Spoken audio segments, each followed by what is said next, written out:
Hello, আসসালামু আলাইকুম। তো এখন আমি ভাত খেতে আসি। তো ভাত খেতে আসি শুধুমাত্র চাপা শুটকি ভর্তা করছিলাম, শুকনা মরিচ দেয়া চাপা শুটকি ভর্তা করছিলাম।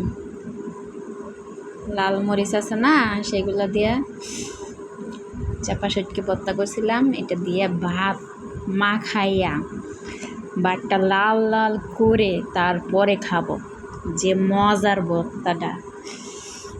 আপনারা যারা যারা ভর্তা খাইতে পছন্দ করেন তারা অবশ্যই কমেন্ট করবেন। তো আমি তো খাইলাম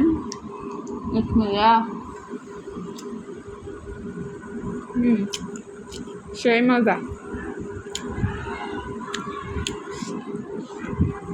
তো টমাটো খাইলাম। তো ভর্তার লাগে টমেটো দিয়া কামড় দিয়া খাইলে মজাই লাগে।